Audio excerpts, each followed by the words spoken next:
Leg piece. அப்போ இதெல்லாம் இறக்குமதி பண்ணிச்சுன்னு சொல்லிச்சுன்னா நம்ம இங்கே இருக்கிறவனுக்கு வந்து போட்டின்னு வரும் பொழுது இவனை விட சீப்பாக கொடுத்துட்டாங்கன்னு வச்சுக்கோங்க, கொடுக்கலாம். ஏன்னா அவன் நிறைய மானியம் கொடுக்குறான். இங்கே நீங்கள் எந்த மானியம் கொடுக்க மாட்டேங்கிற விவசாயத்துக்கு. மானியம் கொடுக்க மாட்டாங்க. கொடுக்க மாட்டாங்க.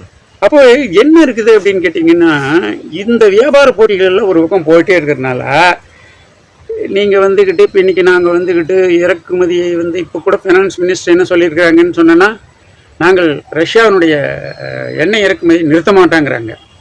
சவால் விடுற மாதிரி இருக்குது. பேட்டியில் சில பேர் திருப்பூர் மட்டும்தானா அப்படிங்கிறாங்க.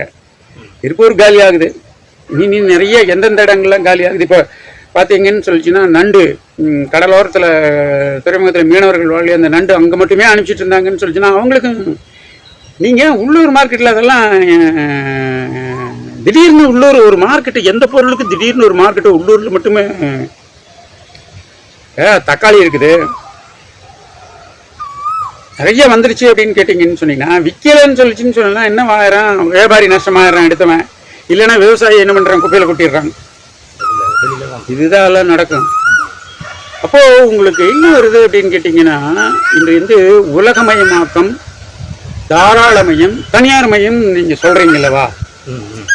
இப்போ WTO வேர்ல்டு ட்ரேட் ஆர்கனைசேஷன் இதெல்லாம் என்ன பண்ணிட்டு இருக்குது, என்ன பேச்சுவார்த்தை நடத்துறீங்க, எப்படி இதெல்லாம் மீறுறீங்க, ஒன்றும் நம்மளுக்கு தெரிய மாட்டேங்குது. உண்மையிலே நீங்கள் கேட்டீங்க கேள்வி, நான் அந்த கேள்விக்கு ரொம்ப அறிவுபூர்வமான பதிலை சொல்ல முடியுமா அப்படின்னா முடியாது. ஏன்னா என்ன நடக்குதுன்னு நம்மளுக்கு தெரிய மாட்டேங்குது. ஆனால் பாதிப்பு மட்டும் தெரியுது. என்ன சொல்லிச்சுன்னா, துணி போகல அப்படின்னு சொல்ல திருப்பூர்காரன் வந்து எனக்கு வேலை போயிருங்கிறான். இங்கே வயிற்று பிரச்சனை கட்டாயமாக. அதாவது இப்போ நீங்கள் என்ன இருக்குன்னு சொன்னால், இங்கே வந்துக்கிட்டு அங்கேருந்து ஒரு பொருள் வருதுன்னு வச்சுங்க, இங்கே ஒரு விவசாயி இருக்கான் 2 ஏக்கரை வச்சுட்டு இருக்கிறான். இந்த பால் பொருள் அவன் கூட போட்டி போட்டேன்னு சொன்னேன், ஐயா அவன் வயிற்று போலப்பியா.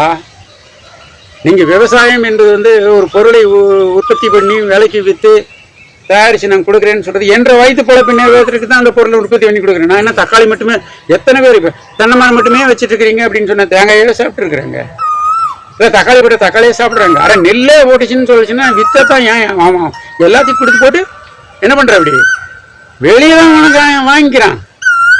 அப்போது எப்படி பாதிப்பு வருது அப்படிங்கிறத வந்து யூகிக்க முடிய மாட்டேங்குது. பேசுகிறாங்க.